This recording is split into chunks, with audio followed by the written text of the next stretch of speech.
MDH चणा मसाला।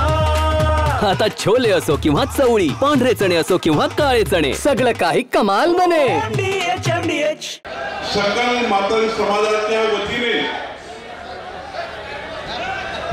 संपूर्ण राज्याच्या कानाकोपऱ्यातून चांद्यापासून बांद्यापर्यंत, गडचिरोलीपासून नंदुरबारपर्यंत, मुंबईपासून तर संभाजीनगरपर्यंत या महाराष्ट्रामध्ये मातंग समाजाकरता सक्रिय असलेल्या सर्व संघटना, आणि मला अभिमान आहे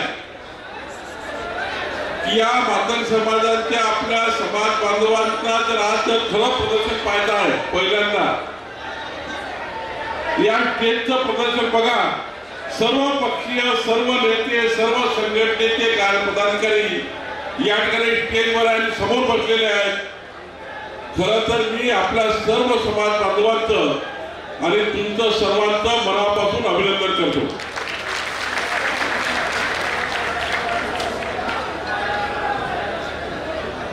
खरं तर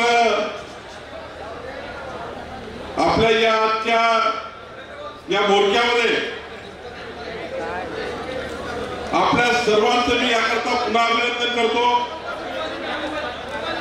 की माननीय प्रधानमंत्री मोदीजींनी आणि देशाच्या सैनिकांनी दहशतवादाच्या विरुद्ध लढाई सुरू केली।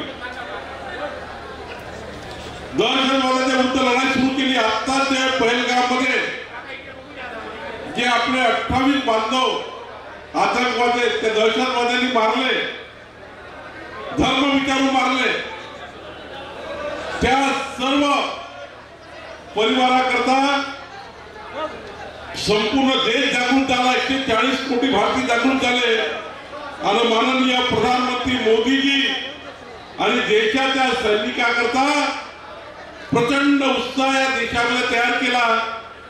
संपूर्ण राज्यभर तिरंगा यात्रा झाल्या आणि या देशाच्या आपल्या सैनिकांना मजबूतीने पाठिंबा दहशतवादाच्या विरुद्ध तयार केला। त्याबद्दल मी मातंग समाजाचेही या ठिकाणी मनापासून आभार मानतो। तिरंगा यात्रेमध्ये आपण सर्व सहभागी झाले आणि आता तर मी तुम्हाला याकरता आभार मानतो भारतीय जनता पार्टीचा अध्यक्ष म्हणून, भारतीय जनता पार्टीचा अध्यक्ष म्हणून माननीय देवेंद्र फडणवीसांचं सरकार, आपल्या महायुतीचं सरकार या महाराष्ट्रात येण्याकरता ज्या पद्धतीने आपण सर्वांनी प्रचार प्रसार केला, महायुतीचं सरकार आणण्याकरता ज्या पद्धतीने प्रत्येक घरापर्यंत आपण गेलो आणि या महाराष्ट्राचे आतापर्यंतचे सर्व इतिहास तोडत तोडत तोडत तोडत महाराष्ट्राचे मुख्यमंत्री म्हणून देवेंद्र फडणवीसजी यांच्यावर मातंग समाजाने विश्वास दर्शवला आणि महाराष्ट्रामध्ये माननीय देवेंद्र फडणवीसांचं सरकार आणण्याकरता मातंग समाजांनी ज्या पद्धतीचं मतदान केलं, मी तुम्हाला पक्षाचा अध्यक्ष म्हणून या ठिकाणी नतमस्तक होतो, तुमचे या ठिकाणी अभिनंदन करतो, तुमचे आभार मानतो। आपलं सरकार आणण्याकरता तुम्ही काम केलं आणि आज मला या ठिकाणी या व्यासपीठावर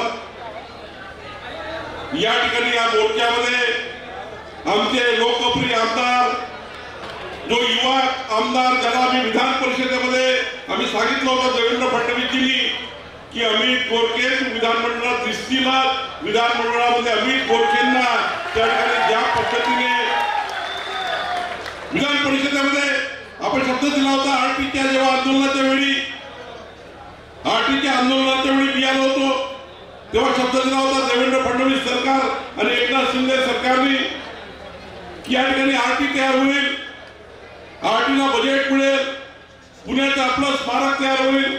जे जे शब्द देवेंद्र फडणवीसजींनी आपल्याला दिले, आपल्या सरकारने दिले, आपल्या केंद्र सरकार मोदीजींनी दिले, आपल्या सर्वांना दिले। माझा दावा नाही की आम्ही सारा बदलला आहे, माझा दावा नाही की आम्ही सारा बदलला अमित गोरखेजी, पण माझा दावा आहे इमानदारीनं सर्व बदलण्याचा प्रयत्न आमचं सरकार करते, आमची पार्टी करते आहे। खऱ्या अर्थाने या ठिकाणी इमानदारीचा प्रयत्न करतो। आज मला या ठिकाणी आमदार सुनील कांबळेजी या ठिकाणी आमदार सुनील कांबळेजी, जितेश जनतापूरकरजी, माजी मंत्री रमेश बागवेजी, माजी मंत्री लक्ष्मणराव ढोबळेजी, माजी मंत्री दिलीप कांबळेजी, सी ससानेजी माजी आमदार सुधाकर भालेराव, परिमल कांबळे, राम चव्हाण, मारुती वाडेकर, सुधार झुप्पे, पंडित सूर्यवंशी, सचिन साठे आणि या ठिकाणी अनिल सौंदळे, व्यासपीठावरचे अनेक नेते मान्यवर आहेत. मी त्यांची क्षमा मागतो, काही नाव मी घेऊ शकलो नाही आणि तुमच्या समोर क्षमा मागतो, पण मला अभिमान आहे ज्या पद्धतीचं व्यासपीठ आहे, ज्या पद्धतीचे तुम्ही या ठिकाणी ही जी मोर्चा काढला आहे. आता मातंग समाजाने जी मागणी केली आहे, सकल मातंग समाजाची जी मागणी आहे गण वर्गीकरणाची,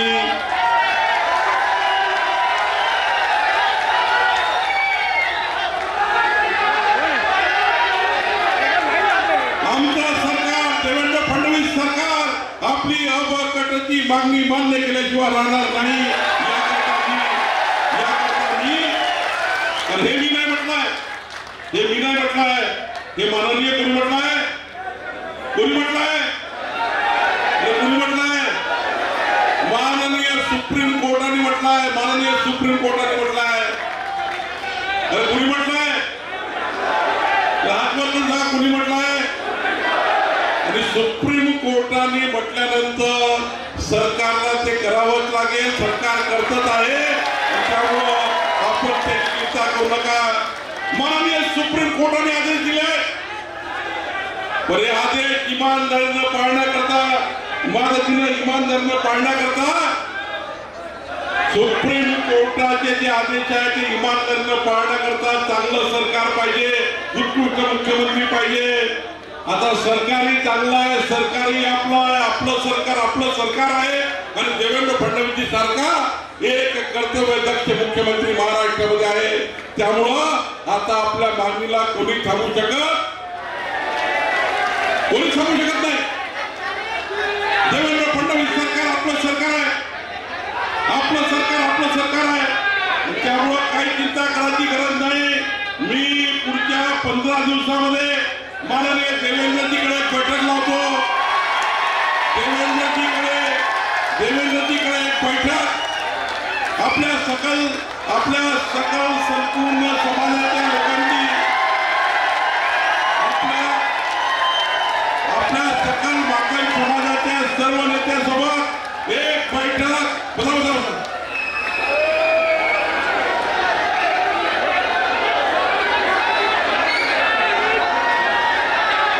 मला या ठिकाणी जे निवेदन प्राप्त झालं आहे, या ठिकाणी महत्वाचे जे मुद्दे आहे, माननीय न्यायमूर्ती बदल समितीच्या राज्यातील जातीचा आराखडा तयार करणे, सुप्रीम कोर्टाच्या निकालाप्रमाणे निर्णय करणे, असे मला 7 विषयाचं निवेदन. जरा थोडं थांबा, शांतरा होत आहे, शांतरा. मी 15 दिवसाच्या आतमध्ये देवेंद्र फडणवीसजीकडे एक बैठक या 7 मुद्द्याची मी वारंवार सांगतो आहे. या पद्धतीने नाही होणार. मी 15 दिवसाच्या आतमध्ये 7 मुद्द्याकरता एक बैठक माननीय देवेंद्रजीकडे स्वतः मी आणि आपले व्यासपीठावरचे सर्व नेते त्या बैठकीला हजर राहतील आणि 7ही मुद्द्यांची बैठक माननीय देवेंद्रजीकडे मी या ठिकाणी लावण्याचा शब्द आपल्याला देतो आहे. 15 दिवसाच्या आतमध्ये या 7 मुद्द्याची बैठक मी माननीय देवेंद्रजीकडे लावण्याचा या ठिकाणी निर्णय माननीय देवेंद्रजीकडे लावण्याचा आपला शब्द देतो आहे. आणि मला विश्वास आहे व्यासपीठावरती ज्या पद्धतीचं नेतृत्व या ठिकाणी म्हटलंय, मातंग समाजाला न्याय देण्याकरता या ठिकाणी खाली तुम्ही सर्व बांधव बसलेले आहेत. तुम्हाला सर्वांना मी विश्वास देतो, माननीय देवेंद्रजी जेव्हा बैठक घेतील तेव्हा संपूर्ण विषयाला न्याय मिळाल्याशिवाय राहणार नाही, संपूर्ण विषयाला न्याय मिळाल्याशिवाय राहणार नाही. मी दुसरं या ठिकाणी आपल्या सांगायला आलो आहे, आज तुम्ही अभिनंदन केलं पाहिजे, आज अभिनंदन केलं पाहिजे. माननीय प्रधानमंत्री मोदीजींनी आता आपल्या समाजाला न्याय देण्याकरता अत्यंत महत्वाचा दरवाजा उघडला. तो दरवाजा कुठला आहे? आता इमानदारीची जात न्याय जनगणना माननीय मोदीजींनी या ठिकाणी करण्याचा निर्णय आपल्या सरकारने घेतलेला आहे. आणि मी तुम्हाला दाव्याने सांगतो, तुम्ही इतके जागृत झालेले आहेत, तुम्ही इतके जागृत झालेले वरचे आणि खालचे नेते, कारण तुम्ही मोदींचं ऐकलं. मोदींचं काय ऐकलंय तुम्ही?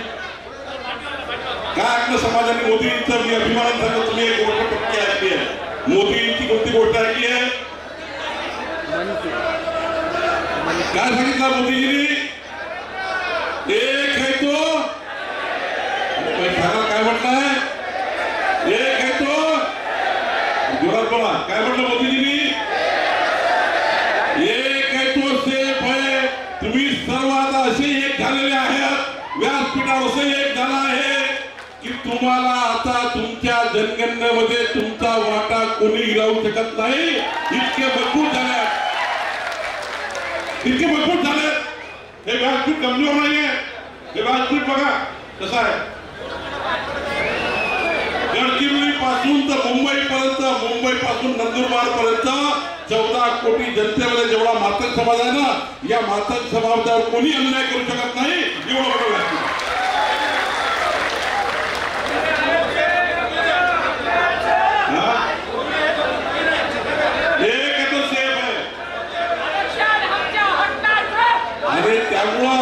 बंधू भगिनींनो, शेवटपर्यंत लक्षात ठेवायचं. काय लक्षात ठेवायचं? काय लक्षात ठेवायचं? या सकल मराठी सकल या ठिकाणी मातंग समाजाच्या मोर्चाचं काय घेऊन जातं? थोडासा काय घेऊन जा तुम्ही? थोडासा काय घेऊन जा? एक आहे तो, आणि मग एक आहे तो सेफ असल्यावर आपल्याला जनगणनेमध्ये कोणी कमी करू शकत नाही. तुमची जनगणना ही 2027 मध्ये जेव्हा जाहीर होईल, केव्हा डेट येईल, केव्हा येईल, तेव्हा जनगणना सुरू झाली आहे की होईल. आता नवीन जनगणना सुरू झाल्यानंतर तुम्हाला सर्वांना माहिती होईल. जनगणना सुरू झाल्यानंतर जेव्हा जनगणनेचा आकडा येईल, तेव्हा तुम्हाला मातंग समाजाला संपूर्ण त्या ठिकाणी तुमची जनसंख्या हे किती आहे हे संपूर्ण माहीत पडल्याशिवाय राहणार नाही. आणि तुमचा हक्क मग कोणी डावलल्याशिवाय राहणार नाही. कारण जनगणना आम्ही आपल्या समाजाचं जे काही चुकीची नोंद झाली होती ती आता क्लिअर होईल. आणि त्यामुळे जनगणना झाल्यानंतर मात्र कोणी समाजाला मागे ठेवू शकत नाही. आणि म्हणून मोदीजींचे एकदा जोरात टाळ्या वाजून आपण स्वागत केलं पाहिजे. आणि म्हणून या ठिकाणी एवढंच वचन देतो, अमित गोरखेजी सर्व समाजाच्या लोकांना, समाजाच्या पदाधिकाऱ्यांना 15 दिवसात मी देवेंद्रजीकडे बैठक लावतो. मी स्वतः महसूल मंत्री म्हणून हजर राहतो. देवेंद्रजी निर्णय करून देतील, पण महसूल मंत्री म्हणून माननीय देवेंद्रजींनी घेतलेल्या निर्णयाचं सरकारमध्ये फॉलोअप करण्याचं कार्यालय कुठलं आहे ते महसूल मंत्र्याचं कार्यालय राहील. त्याची काळजी करू नका. कारण देवेंद्रजींनी मला पाठवलं आहे, सांगितलं आहे, मी पक्षाचा अध्यक्षही आहे, महसूल मंत्री आहे, सांगितलं आहे मी निर्णय घेऊन देईल, पण त्या निर्णयाचं संपूर्ण फॉलोअप करण्याची जबाबदारी माझ्याकडे आहे. काळजी करण्याची गरज नाही. एक एक निर्णयाचं फॉलोअप, एका निर्णयाचं फॉलोअप मी करेल, माझं ऑफिस करेल. अमित गोरखे आणि सर्व लोक माझ्या ऑफिस मधनं समाजाला न्याय देण्याचा निर्णय करेल. आपण काही काळजी करू नका. ज्या विश्वासाने देवेंद्र फडणवीस सरकार आपण आणलं आहे, ज्या विश्वासाने मोदींचं सरकार आपण आणलेलं आहे, तो विश्वास आमच्या डबल इंजिन सरकार कायम ठेवेल. एवढंच आश्वासन देण्याकरता मी आपल्याला आलो आहे. मान्य अजित पवारजी असतील, मान्य एकनाथ शिंदेजी असतील, मान्य देवेंद्रजी असतील, आम्ही सर्व लोक मातंग समाजाच्या पाठीशी या ठिकाणी इमानदारीने उभा आहोत. एवढंच वचन मी आपल्याला देतो.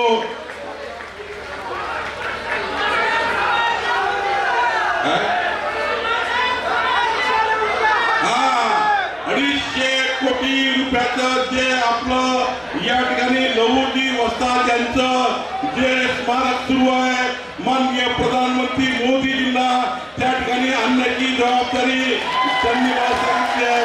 मी नक्की प्रयत्न करीन आणि माननीय प्रधानमंत्री महोदय त्या ठिकाणी आले पाहिजे याबद्दल एक पक्षाचा अध्यक्ष म्हणून या ठिकाणी जे मला माझ्या अधिकारात आहे ते करण्याचा मी प्रयत्न करीन एवढंच वचन मी आपल्याला देतो. आणि सर्वांना जे कानाकोपऱ्यातनं विदर्भातनं मराठवाड्यातनं पश्चिम महाराष्ट्रातनं उत्तर महाराष्ट्रातनं आमचा हा मात्र समाजाचा कार्यकर्ता बहिणी भाऊ आलाय तुम्हाला सर्वांना नतमस्तक होतो. सर्वांचे खूप खूप धन्यवाद. वाह काय आता मिळाली का चव? होय तर आता मिळाली खरी चव. MDH चंकी चाट मसाला जीवनाला खऱ्या चवीचे रंग. असली मसाले सच MDH